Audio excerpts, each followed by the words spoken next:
बिस्मिल्लाहिर्रहमानिर्रहीम। अस्सलाम वालेकुम students, welcome back to my YouTube channel Miyan Academy. So आज के इस वीडियो में हम चैप्टर 1 के लेक्चर नंबर 3 को कवर करेंगे, जिसमें हमने डिस्कस करना है कौमी आमदनी की पैमाइश के जो तरीके हैं आगे उनको ब्रीफली डिस्कस करना है।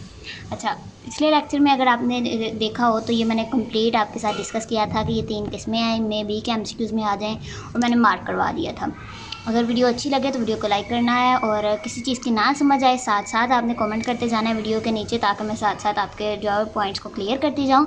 उसके बाद लाइव सेशन हो गए, जिसमें हम यानी बुक के लेक्चर जब कंप्लीट हो जाएंगे तो लाइव सेशन में रखूँगी, जिसमें थोड़े थोड़े चैप्टर्स के हम 2 से 3 लाइव सेशन रखेंगे, जिसमें हम रिवीजन करेंगे सारे चैप्टर्स की एक एक पेज की, और जो भी स्टूडेंट के यानी क्वेश्चन होंगे हम लाइव सेशन में ही कवर कर लेंगे। फिर बाद में एक लाइव सेशन होगा जिसमें तमाम स्टूडेंट्स टेस्ट देंगे और बाद में मुझे ईमेल करेंगे। दैन फिर मैं चेक करके विदाउट नेम जो आप वीडियो बनाती हूँ फर्स्ट ईयर के, अगर आप मेरे स्टूडेंट्स हैं, फर्स्ट ईयर के लेक्चर सीरीज़ अगर आपने देखी हुई हैं तो आपको काफ़ी हद तक अंदाज़ा हो गया होगा कि हम किस तरह से स्टडी करेंगे।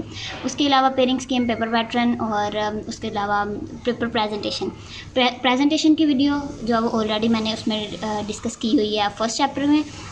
जो फर्स्ट लेक्चर था फर्स्ट चैप्टर का फर्स्ट लेक्चर, उसके कमेंट सेक्शन में मैंने लिंक दिया हुआ है। उसके अलावा पेपर पैटर्न की वीडियो वो भी ऑलरेडी अपलोडेड है। सो स्टार्ट करते हैं आज के इस लेक्चर को। फर्स्ट ऑफ ऑल देखें तो ये मैंने यहाँ पे 3 टाइप्स जो डिस्कस की थी, होप्स हो कि आपको प्रिपेयर हो गई होंगी।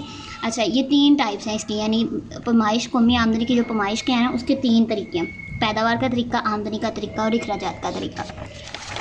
अब हम इसको ब्रीफली डिस्कस करते हैं। फर्स्ट ऑफ ऑल देखें तो जी, यहाँ पे देखें पैदावार का तरीका। इस तरीका में पैमाइश के ये जो है ना आपके वैसे शॉर्ट क्वेश्चंस में नहीं आएंगे। अगर लॉन्ग क्वेश्चन में आए, शॉर्ट क्वेश्चंस इस तरह से आपको आएंगे कि जैसे वो कह सकते हैं बिला मुआवजा खिदमात से क्या मुराद है, इंतकाली दायिए, ये बहुत ज़्यादा इंपॉर्टेंट क्वेश्चन है शॉर्ट, ये आप पूछ सकते हैं। उसके अलावा इस तरह यानी शॉर्ट क्वेश्चन छोटे छोटे पूछ सकते हैं। अदरवाइज़ ये जो क्वेश्चन है लॉन्ग क्वेश्चन में आता है, ठीक है। ये जो आपके लॉन्ग क्वेश्चन इंपॉर्टेंट होंगे वो मैं साथ आपका जो लेक्चर एक्सरसाइज वाला लेक्चर होगा उसमें मैं आपको कम्प्लीटली बताऊँगी कि कौन सी चीज़ें हैं आप कर लें और कौन से लॉन्ग क्वेश्चन है जो चैप्टर के अंदर से भी आ सकते हैं, ठीक है। अच्छा, ये आपका पैदावार का तरीका देखते हैं। इस तरीका पैमाइश के मुताबिक किसी मुल्क में पैदा होने वाली अशिया और खिदमात की हतमी ज़री मालियत को जमा किया जाता है। अब ज़री और ज़रई, ये मैंने बार बार आपके साथ पॉइंट डिस्कस किया हुआ है। ये ज़री यानी रुपये पैसे की यहाँ पे बात होगी, ठीक है, यानी रुपीज़ की बात होगी। और ये जो ज़रई एक और होता है ज़रई, ये एक आइन वाला होता है, ठीक है। ये स्टूडेंट को बहुत ज़्यादा कंफ्यूज वर्ड करता है। सो ज़रई ये जो है ना आइन वाला, ये एग्रीकल्चर के ज़मरे में आता है, ठीक है, एग्रीकल्चर। सो ये यहाँ पे एग्रीकल्चर के ज़मरे में आता है, ठीक है। होप्स हो गया आपका ये पॉइंट क्लियर हो गया होगा। हतमी ज़री मालियत को जमा किया जाता है। पैदावार के तरीका में कौमी आमदनी की पैमाइश में दर्जैल अशिया और खिदमात की मालियत को जमा किया जाता है। लॉन्ग क्वेश्चन में आए तो मैं आपको जो एक्सरसाइज वाले लेक्चर में बता दूंगी कि किस तरह से कौन सी चीज़ें आपने करनी हैं, और पॉइंट्स हो तो वो आपने किस तरह से लिखने हैं। अच्छा, ज़रई अशिया, ये देखें यहाँ पे ज़रई अशिया वर्ड यूज़ हुआ है, यानी एग्रीकल्चर की बात हो रही है, मसलन गंदम, कपास, दालें, सब्जियाँ वगैरह, ठीक है। उसके अलावा ये अभी आपको समझ नहीं आ रही होगी, लेकिन जब एक्सरसाइज वाला लेक्चर होगा ना उसमें मैं आपको बता दूंगी कि आपने लॉन्ग क्वेश्चन किस तरह से अटैम्प्ट करना है। अच्छा, मादनी अशिया, वो तमाम अशिया जो मादनियात की सूरत में हासिल होती हैं, मसलन लोहा, कोयला, नमक, कुदरती गैस वगैरह। ये याद करने वाली चीज़ें नहीं हैं, आम स्टूडेंट्स को भी पता होता है ज़राअत में क्या आता है, गंदम, कपास, चावल वगैरह। उसके अलावा सनती अशिया में कपड़ा, मशीनरी, अद्वियात, रेडियो, बर्तन, यानी इस तरह की जो धागा कपड़ा बनता है वो सन्नत में आता है। खिदमात, डॉक्टर जो यानी पढ़ाते हैं वो क्या है, खिदमत पेश करते हैं। अच्छा, वकील, प्रोफेसर, निजी और सरकारी इदारों में मुलाजमीनों की तनख्वाह। अच्छा, इसमें क्या करते हैं वो जो उनको पैसे मिल रहे होते हैं, ये जैसे देखें मुलाजमीन की तनख्वाह, तो उसको जमा कर रहे होते हैं, ज़री मालियत को जमा कर रहे होते हैं पैदावार के तरीके में। अच्छा, नेक्स्ट आ जाता है इसमें जो हमें मजमूई ज़रई मालियत से क्या होता है, इसमें कौमी आमदनी का अंदाज़ा इस तरह से लगाया जाता है, लेकिन इसी यानी इनके पैसे जमा किए जाते हैं, लेकिन चंद बातों का ख्याल रखा जाता है। अब देखें, दोबारा शुमार न करिए, 3 टाइप यानी आगे हैं इसके पॉइंट्स। उसके बाद आमदनी का तरीका आ जाएगा। अभी ये फ़िलहाल आपको लग रहा होगा कि कितना बोरिंग सा क्वेश्चन है, लंबा कितना है, हम किस तरह से अटैम्प्ट करेंगे, वो सारा मैं आपके साथ जो है यानी फ़िलहाल आप यहाँ पे समझ लें। एक्सरसाइज वाला लेक्चर जब आएगा तो आपका ये भी पॉइंट क्लियर हो जाएगा। अच्छा, दोबारा शुमार ना करना। पैदावार के तरीका पैमाइश में इस वक्त बात का ख्याल रखना चाहिए कि किसी मुल्क को एक से ज़्यादा किसी शय को एक से ज़्यादा बार शुमार ना किया जाए, यानी काउंट ना किया जाए। मिसाल के तौर पर गंदम, आटे की कीमत। अब यहाँ पे ये जो कंप्लीट इन्होंने समझाया हुआ मैं आपको यहीं पे समझा देती हूँ टेबल से।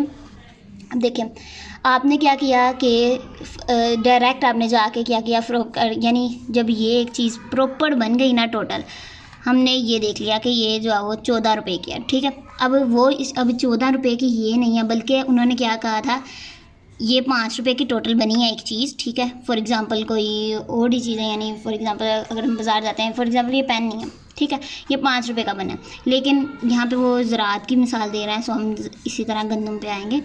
अच्छा देखें, गंदम की कीमत कितनी है, वो फ़र्ज़ किया कि हमने 2 रुपये थी, ठीक है। आटे की कीमत, यानी गंदम को जब हमने पिसवाया तो वो आटा बनाना 1 रुपये पिसवाई आ गई, ठीक है। रोटी की पकाई, यानी जब हमने उसको रोटी की सूरत में यानी चेंज करना है तो वो भी 1 रुपया हमारा उस पर लगा।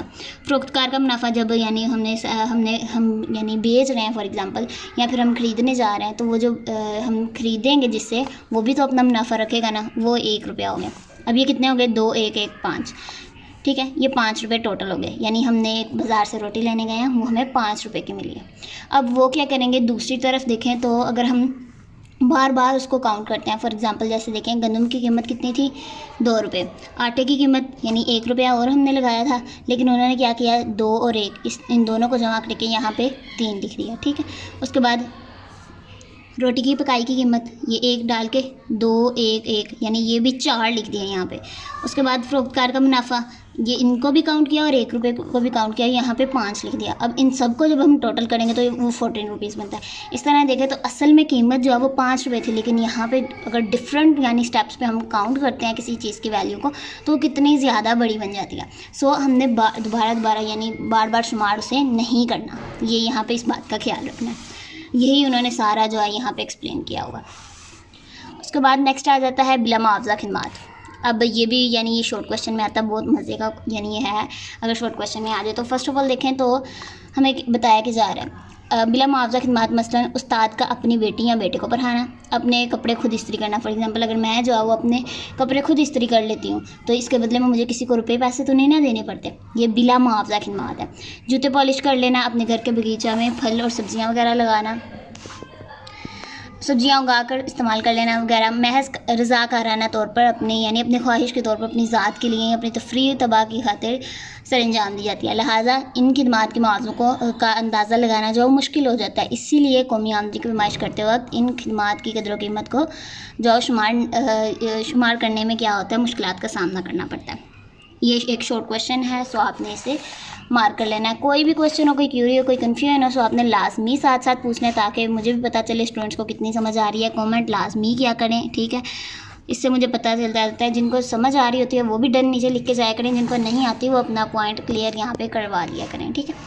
अच्छा, नेक्स्ट आ जाता है मख्फी या ज़ेर ज़मीन सरगर्मियाँ। कौमी आमदनी की पैमाइश करते वक्त लाजमी है कि खाम कौमी पैदावार, ये हमने पढ़ा हुआ है, वर्ड डेफिनेशन भी प्रॉपर की हुई है, ये शॉर्ट क्वेश्चन के लिए इंपॉर्टेंट है।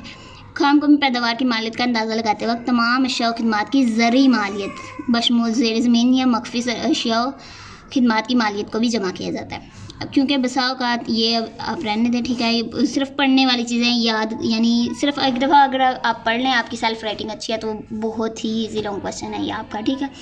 यानी फॉर एग्जांपल मैंने गंदम उगाई, मैंने अपने पर्सनल यूज़ के लिए भी रख ली, तो वो जो है वो इसमें शामिल नहीं होगी कौमी आमदनी के काम करते हुए, जिसकी मालियत कौमी आमदनी में शुमार होने से रह जाती है। इस तरह कारोबारी हज़रात टैक्सों से बचने के लिए अपनी पैदावार और आमदनी के बारे में सही मालूमात फ्राहम नहीं करते। इस तरह पैदावारी मालियत का ये भी हिस्सा जो है कौमी आमदनी में शुमार नहीं हो पाता। उसके अलावा गैर कानूनी सरगर्मियाँ, स्मगलिंग, ज़ख़ीरा अंदोज़ी, चोर बाज़ारी वगैरह से हासिल होने वाली आमदनी भी क्या होती है, ज़ेर ज़मीन सरगर्मियों के ज़मरे में आती हैं। लिहाजा इन मुश्किलात के होते हुए कौमी आमदनी का सही अंदाज़ा लगाना मुश्किल हो जाता है। आम से सिर्फ बातें हैं, सिर्फ अगर आप पढ़ लें, अगर आपकी सेल्फ राइटिंग अच्छी है तो आप अपनी वर्डिंग में सारा लिख सकते हैं। वर्ड याद करने की इसमें बिल्कुल भी ज़रूरत नहीं होती। फर्स्ट ईयर का आपने जिन स्टूडेंट्स ने पेपर दिया है, मेरे लेक्चर सुने हैं, उनको पता होगा कि पेपर बहुत ज़्यादा ईजी आता है।